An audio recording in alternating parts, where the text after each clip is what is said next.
Déception encore, on commence à être habitué.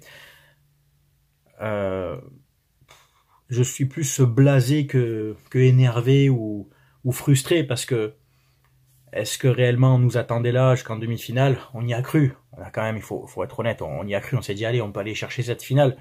Mais la réalité nous a rattrapés et la vérité du terrain a parlé hier soir.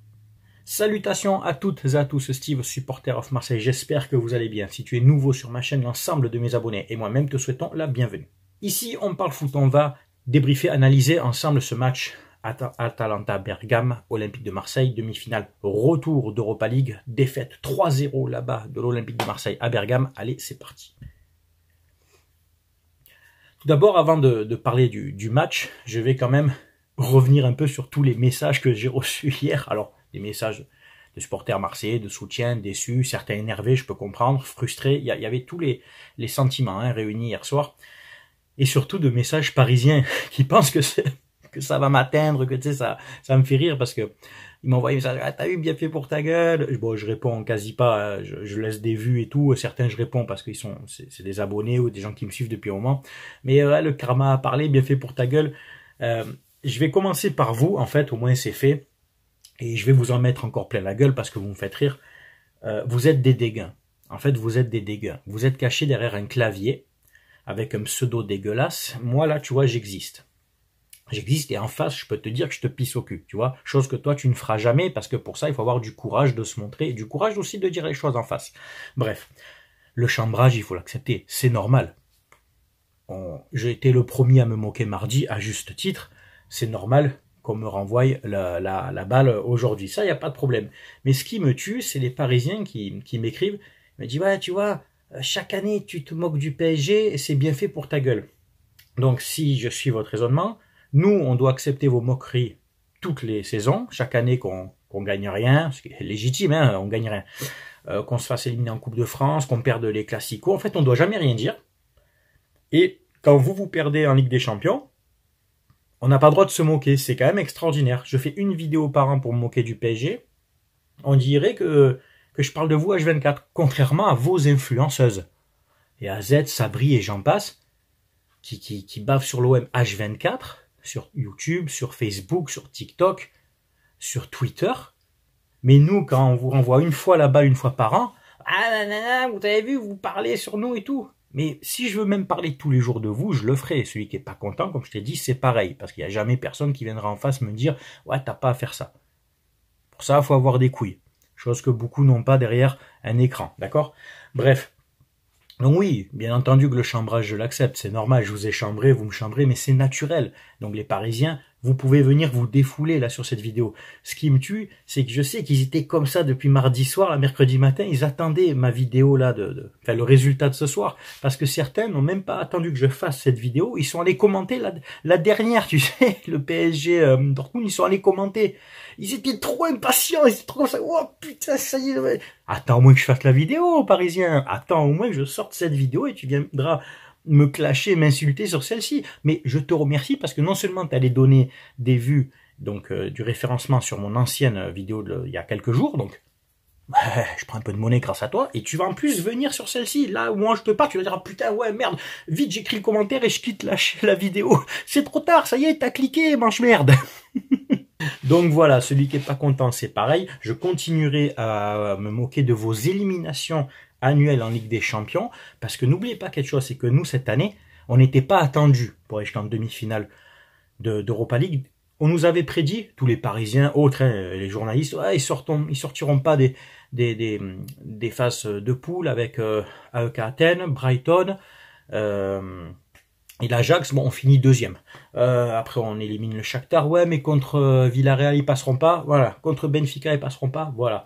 Bon, certes, je t'avoue, là, l'Atalanta, c'était plus fort que nous. On n'a pas su faire le job au match aller. Où Aubameyang avait une balle de 2-1, où Naï tape la barre, où Ndiaye fait tous ses dribbles et au lieu de la centrer, il met une frappe complètement lunaire.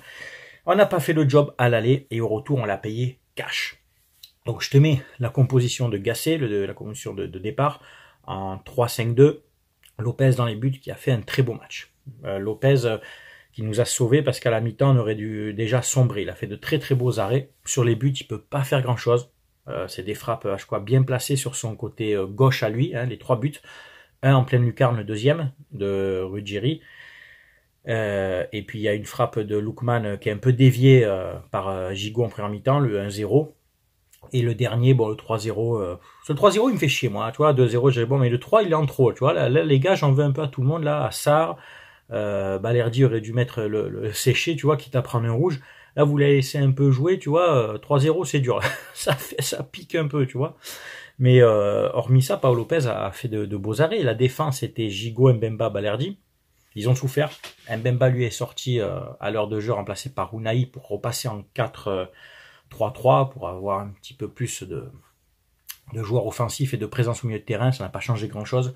Mbemba, Balerdi ont souffert ce match-là avec Scamacca en face, Lookman et tout. C'est des bons joueurs, c'est des très bons joueurs. C'est pas étonnant qu'ils soient en finale de Coupe d'Italie, qu'ils soient bien placés en championnat. Il y a un travail régulier qui est fait avec cette équipe, avec leur entraîneur Gasperini depuis plusieurs saisons. Non, ils méritent. Franchement, ils méritent. Il faut être objectif, Marseillais. Leur 11 de départ est plus équilibré et plus compétitif que le nôtre. Et là, je vais te dire, on pourra développer après, je vais finir de faire la compo, on pourra développer avec le mercato de Longoria. Donc à gauche, c'était Quentin Merlin qui a bu la tasse tout le match, qui s'est fait bouger tout le match, une catastrophe. Remplacé par Luis Enrique, pareil vers l'heure de jeu. À droite, Klose, je veux que tu quittes ce club. Klose, je veux que tu prennes tes affaires et que tu t'en ailles. Voilà, en fait, tu es une merde. Voilà, je te le dis, Jonathan Klose, tu es une merde. Voilà, t'étais essoufflé à la 28e minute de jeu, t'étais comme ça, t'étais déjà cramé. Mais t'es un joueur de football professionnel, toi. Eh, tu sais quoi? Allez, nique-toi de là et j'espère que tu iras pas à l'Euro. Tu mérites pas d'aller à l'Euro. Voilà, si Didier Deschamps a vu tes prestations, j'imagine qu'il les a vues, tu ne mérites absolument pas. Tu es une escroquerie, mec. T'es une fraude. Tu choisis tes matchs. T'es nul, t'es mauvais. Il est où le Klose d'il y a 1 ou 2 saisons, là? Hein? T'as disparu, mec. Zéro, Klose. Milieu de terrain, on avait Kondogbia, qui encore une fois, où il a mis un peu d'impact physique, mais c'est trop léger, c'est trop peu pour ce que tu dois porter, avec ton expérience, enfin, ce que tu es, Kondogbia, le salaire que tu as demandé. C'est le rapport qualité-prix n'est pas bon. Les comptes ne sont pas bons, Geoffrey. Non, pas du tout. J'ai pas aimé ta prestation. Harit Veretout qui s'est très bien battu. Par contre, les coups francs de Veretout, les coups de pied arrêtés de Veretout, c'est une catastrophe. Très mal tiré, une fois, hein, bon, sur la barre, mais je pense pas qu'il cherchait à le mettre directement. De toute façon, le gardien l'aurait sorti. Très, très mal tiré. Et Amin Harit, des dribbles, un peu de percussion, un peu de gazeuse, hein, un peu de limonade, hein, c'est bien de chanter ça, ouais, mais après, sur le terrain, il faut envoyer la gazeuse aussi. Harit, c'est pas Payet, comme je le dis depuis des mois. Donc Harit, déçu aussi de son match, remplacé par l'inutile Correa, qui d'ailleurs, je vais reprendre un tweet que j'ai vu sur Twitter.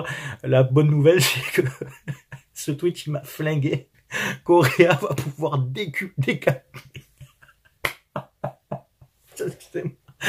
Correa va pouvoir catapulter tous ses grands morts et ses 450 000 € par mois et retourner à l'Inter. Ce tweet, il m'a flingué. Bravo à celui qui l'a mis, c'est extraordinaire. Je rigole tout ça, tu vois. Faut en rire, mais c'est ça. Dégage de nous de là, Correa. C'est une catastrophe. Sarr a remplacé Ndiaye. On va en parler de Iliman. On va en parler de toi. Bon, Sarr est rentré sur le 3e but. Merci, Sarr. Hein. Super. On a senti toute ta fraîcheur. Toute ta niaque sur cette passe ratée, sur ce ballon contré. On a senti toute ton envie quand t'es rentré. En fait, t'as servi à rien. Je veux toi aussi que tu retournes d'où tu viens, c'est-à-dire en Ligue 2 anglaise. À Watford, je crois c'est ça. C'est ton niveau. Voilà, c'est ta place. La Ligue 2 anglaise. Ismaïla Sarr, ça doit dégager très vite aussi. On avait Aubameyang, le pauvre, devant, qui a pas eu de ballon à se mettre sous la dent. J'en veux même pas. Lui, il a porté notre équipe. Début de saison difficile d'Aubameyang où j'étais dur avec lui, à juste titre, parce qu'il faisait rien. Il a porté l'équipe en championnat et dans cette compétition où j'espère qu'il finira meilleur buteur. Je sais pas où en sont les autres, mais enfin, il a mis beaucoup de buts, quoi. Donc merci à toi, Aubameyang, pour cette saison en Coupe d'Europe. Heureusement qu'on t'avait. Et Ndiaye. Iliman, va te faire enculer. Qu'est-ce que tu veux que je te dise de plus? T'as une balle de 1 partout qui peut relancer donc le match, remotiver ton groupe, ton équipe. les cartes sont redistribuées. Derrière, on prend le deuxième. Hein. Tu loupes l'occasion, 2 minutes après, on prend le deuxième. Tu as ce ballon qui arrive en profondeur. Le gardien est trop avancé. Il a loupé sa sortie. Tu as quoi, 20, 22 mètres, 25 maximum. Le ballon rebondit tranquille dans toi. Tu mets un petit plat du pied droit. T'es droitier en plus. Tu lobes. Ah, tu l'as lobé, le gardien n'a pas de problème. Le ballon, il est passé à ça de la cage. La cage, elle fait 7 mètres 40. T'as réussi, en lobant le gardien, à pas cadrer ce lob. Et donc, c'est pour des joueurs comme ça qu'on n'a pas gardé des Under, des Payet, qu'on n'a pas gardé Guendouzi pour des Kondogbia. Ndiaye, ça fait trop de fois dans la saison que tu niques des matchs. Je veux bien que tu sois jeune et tout. Il y a une hype pour tout autour de toi quand t'es arrivé. T'es arrivé comme si t'étais, Riyad Mahrez ou Erling Haaland ou Lionel Messi, tu sais. On aurait dit qu'on avait recruté. Ah oui, t'as du ballon, pas de problème. Tu dribbles et tout, tu percutes. T'es un joueur rapide. Fais du foot 5. Va au Z5. C'est nickel, c'est bien, tu vois, c'est bien implanté. Il y a des bonnes installations, des structures. Va au Z5. Prends un abonnement, va avec tes potes, joue au foot en salle. Le football pour adultes, c'est pas pour toi, visiblement. Les frappes comme ça, là, les frappes de merde sans conviction, c'est pas pour nous, ça, hein. Voilà. Donc, Ndiaye, Sarr, Kondogbia, Klose. Gigot, je t'aime bien, mais à un moment donné, il va falloir un peu envoyer un peu, mais c'est juste bon pour être un défenseur remplaçant, hein. J'en oublie, hein. Mais déjà, rien que ces joueurs-là, mais quittez le club.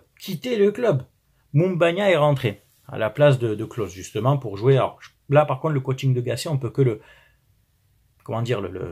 reconnaître qu'il a tout tenté, quoi. Il a vraiment tout tenté. Il a fait rentrer des joueurs offensifs pour des joueurs défensifs. On peut pas lui enlever ça. Gasset, il n'y a pas de problème. Mumbagna, normalement, t'es le joueur le plus rapide de Ligue 1, chronométrage, je sais pas combien. Voilà, t'as cavalé, t'es frais. Bon, à un moment donné, t'essayes de la remettre d'un extérieur pied gauche à Aubameyang en bout de course. Alors que si tu continues ta course et qu'il te touche, il y a faute. Tu peux obtenir soit un très bon coup franc, soit un penalty.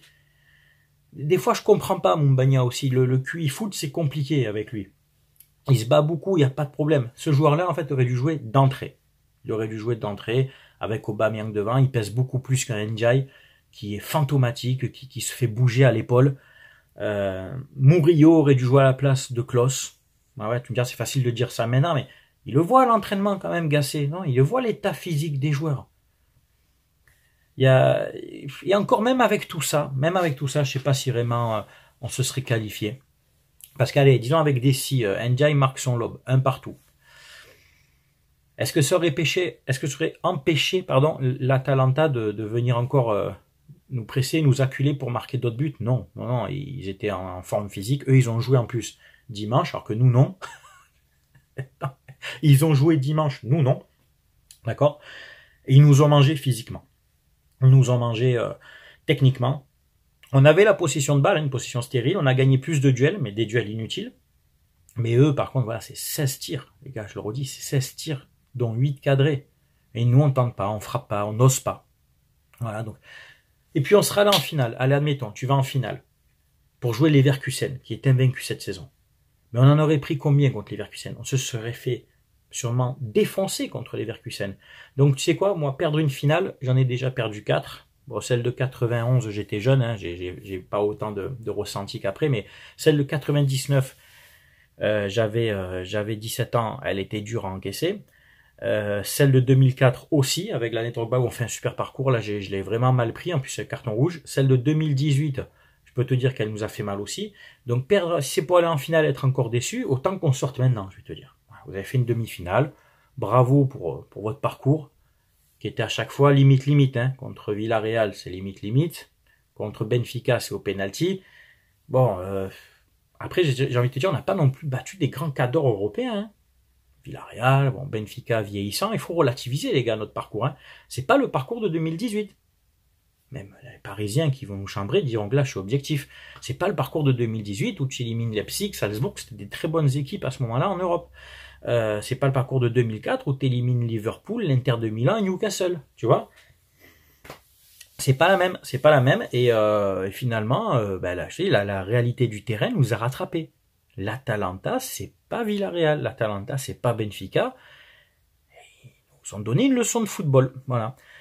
Donc Longoria, cette année, tu t'es déchiré. Tu t'es déchiré au niveau du mercato. Tu as niqué une équipe qui tournait bien pour faire de l'achat-revente. Est-ce que c'est des consignes de ta direction, de ma cour, qu'il fallait vendre pour faire rentrer de l'argent? J'en sais rien en fait. Hein. Je suis pas comptable. Je vais pas m'inventer une vie comme l'autre Vésirian de mes couilles là, qui euh, qui d'ailleurs ouais encore une pique pour lui, qui surfe sur la vente web depuis 3-4 ans là et qui retombe toujours sur ses pattes, qui malgré que tu lui dises des choses, il dit que non mais c'est normal, faut suivre son enquête.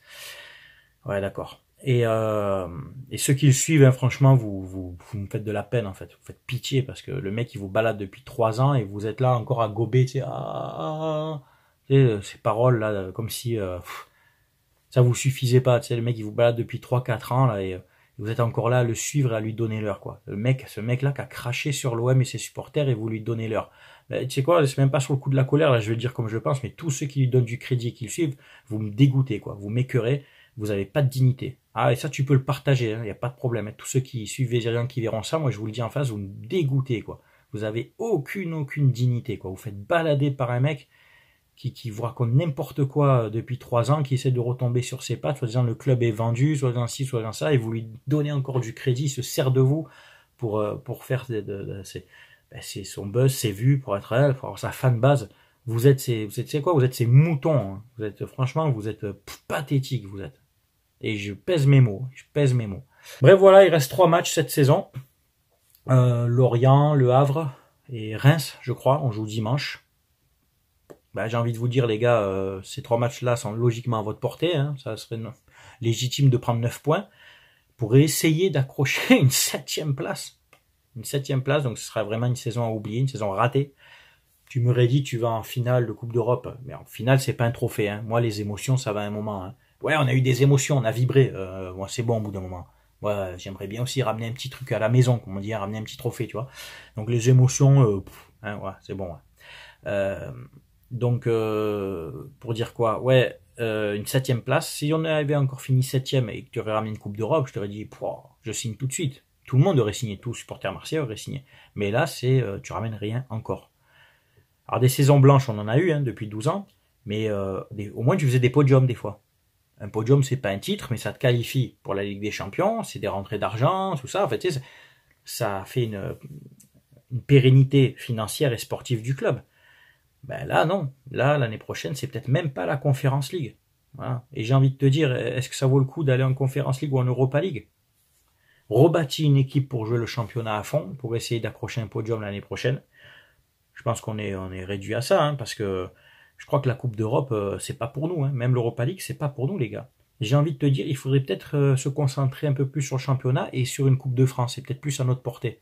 Il faut dire les choses, là, les gars. Il faut dire les termes, comme on dit. En ce moment, c'est à la mode de dire, faut poser les termes. Tu sais. La Coupe d'Europe, c'est pas pour nous. Voilà. C'est pas pour Paris non plus. Hein, et je vous oublie pas, les Parisiens. C'est pas pour vous non plus, parce que investir des 300-400 millions chaque année pour se faire enculer en quart, demi ou une fois une finale en 12 ans, c'est bien beau de la ramener, bon, de nous chambrer, j'accepte, mais je vais te dire, vous êtes autant pitoyable que nous sur la scène européenne. Et je pèse mes mots aussi, parce que ouais, nous on sort des poules, ouais, nous on fait... Oui, mais tu gagnes rien. Sortir des poules, c'est pas un trophée. Ça va, tu vois, je vous renvoie là-bas quand vous me dites, ouais, vous êtes tête finale, mais c'est pas un trophée. Sortir des poules, c'est pas un trophée. Faire un quart demi, c'est pas un trophée. Même faire juste une finale, c'est pas un trophée. Vous avez gagné quoi sur la scène européenne depuis 12 ans sur l'RQSI? Walou, que dalle. Autant que nous, je veux dire, que dalle. Voilà, vous vous faites taper chaque année, mais sauf que le budget, c'est pas le même. Alors un championnat, c'est une chose. D'ailleurs, je vais reprendre quelque chose, parce que j'entends beaucoup de choses des Parisiens depuis hier, comme quoi vous êtes très mal informés, ou alors vous travestissez la vérité. À quel moment on n'a jamais joué de demi-finale de C1 nous 91, demi-finale de C1, puisqu'on va en finale. Eh oui, c'était une ancienne formule, mais on joue une demi-finale de C1, que je sache. 90, on joue une demi-finale de C1 où on se fait voler d'un but de la main contre Benfica. Voilà. Alors certes, 93, il n'y a pas de demi-finale, excusez-nous d'avoir profité de ce format, mais en attendant, on a assumé notre statut.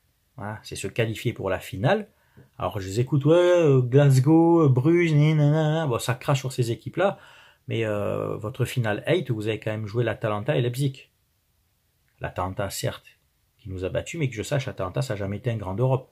Que je sache, rassure-moi, palmarès de l'Atalanta, une Coupe d'Italie. Donc, vous avez battu Leipzig, c'est bien, qui n'a jamais rien gagné sur la scène européenne. Bon, nous aussi, on les a battus en Europa League. Vous avez battu l'Atalanta pour aller en finale. De quoi tu me parles? De quoi tu me parles, Parisien? C'est ça ton parcours? Et est-ce que tu as assumé en finale? Non, tu as perdu. Nous, on bat Glasgow, qui avait éliminé Leeds United à l'époque champion d'Angleterre. On a battu Moscou, qui avait éliminé juste le FC Barcelone tenant du titre. Comme ça, hein, juste comme ça. Et on bat Bruges. Et après, on va en finale et on tape le Milan AC. Et le Milan AC de 93, c'est autre que Dortmund de cette année. Hein. Je te dis ça, c'est voilà. Hein. Au moins, on a assumé notre statut. Vous l'avez assumé quand, vous, votre statut d'équipe la plus riche du monde, hein? Et donc oui, on a joué des demi-finales de C1. Voilà, donc avant de parler, il faudrait un peu se renseigner et éviter d'ouvrir sa gueule pour dire des conneries. Mais on est habitué avec vous. Quand je vois vos influenceurs AZ et tout qui comprennent rien au ballon, les Sabri, les machins et autres, ça parle mais ça comprend pas grand-chose au ballon. Encore une chose, à vous écouter, on n'a pas gagné de titre sous l'ère QSI. Ah ouais, la Coupe de la Ligue 2012. Il y avait QSI 2011-2012. Ah, mais c'est la première année. Certes, c'est la première année, mais alors pourquoi vous parlez de Montpellier qui gagne le titre de Ligue 1? Alors Montpellier, vous avez le droit de les citer, et nous, la même année, on gagne la Coupe de la Ligue. C'est pareil. On a gagné un trophée aussi sous l'ère QSI. Voilà. Combien d'équipes, finalement, ont gagné des trophées sous l'ère QSI? Lille, Monaco, après d'autres équipes en Coupe de France, d'accord? En Coupe de France, là, on peut s'en prendre qu'à nous. On s'est mangé quelques fois, alors qu'on aurait pu la gagner, notamment l'année dernière, d'accord? Mais finalement, on dirait que quand Monaco a gagné la Ligue 1, c'était un exploit. On se rappelle l'effectif de Monaco cette année-là? Est-ce qu'ils avaient investi aussi? Ah, écoutez, on dirait que Monaco, c'est un club de pauvres. Principauté, exonéré de charges et tout ce que tu veux, ça va à coup de millions, mais on dirait que c'est une équipe de pauvres. Ils avaient fait une très belle saison. Il y avait une très belle équipe, très belle saison, très beau parcours en Ligue des Champions. Et pour l'année d'après, tout gâcher, se faire sortir en phase de poule, finir 4e et revendre tous leurs joueurs. Là. Donc finalement, à vous écouter, on est une honte de ne pas avoir gagné des titres sur RQSI. Bon, on a gagné en 2012. Certes, après, on a fait des podiums. Après, c'est comme ça, il n'y a pas de problème. C'est Lille, à la limite, Lille a fait un bel exploit en étant champion devant vous. Je ne sais pas si après Lyon a vérifié, hein, je dis peut-être une bêtise, est-ce que Lyon a gagné des titres sous l'RQSI? À vérifier. Je crois peut-être en 2012 aussi, peut-être une Coupe de France, à vérifier. Et peut-être une autre coupe de la Ligue ou Coupe de France depuis 12 ans. Je te dis à vérifier, mais ça serait tout. Est-ce qu'ils ont été champions et tout? Non. Toujours nous, l'OM. Pourquoi Lyon, ils n'ont pas d'argent aussi? Ils n'ont pas de budget? C'est incroyable ça. C'est toujours l'OM. Ben oui. Et les autres aussi, ils ont guère fait mieux. Hein. Ils ont guère fait mieux. Donc oui, le budget, ça compte. Ça compte un peu, puisqu'avant le rachat de QSI, n'oubliez pas quand même que vous étiez une équipe qui n'avait plus fait de podium depuis une dizaine d'années, quoi. Depuis une dizaine d'années. Ouais, vous gagnez des Coupes de France, des Coupes de Ligue. Ouais, c'est bien. C'est bien. Vous misez tout sur ça, en fait. Vous misez tout sur les Coupes de France, Coupes de la Ligue. Sous Colonie Capitale, vous avez fait des Coupes de France, des Coupes de la Ligue, ouais c'est bien, aucun podium, rien. Pourtant ils ont émis de l'argent aussi, Colonie Capitale, à vous écouter, vous étiez une équipe de pauvres, mais ils avaient mis de l'argent quand même. Hein. Et si c'est pas Sochaux qui vous donne le match, tiens en Ligue 2 quand même. Hein. Remember, hein, parce qu'on vous a souvent donné des matchs. Hein. Bref. C'est tout pour cette vidéo. C'est important de faire des petits rappels et tout, parce qu'il y a beaucoup de conneries qui sont dites de la part de certains influenceurs parisiens qui devraient se renseigner avant de parler, c'est important. Voilà, c'est bien de chambrer, d'accord, c'est une chose, mais il faut quand même se renseigner un petit peu. Voilà. C'est tout pour cette vidéo. À toi de commenter, de donner ton avis, que tu sois supporter de l'OM, de l'Atalanta ou de notre équipe. Tu sais bien entendu qu'on respecte les avis de chacun. Je sais que des Parisiens viendront commenter. Chambrage, j'accepte. Si tu commences à être insultant, je vais te répondre à ma manière. Et si t'es pas content, tu viens en privé sur Instagram et tu montes ta tête et on verra un peu les courageux, la tête des courageux. Voilà. C'est tout pour cette vidéo. C'était Steve, supporter of Marseille. Portez-vous bien. À très bientôt. Ciao, ciao tout le monde.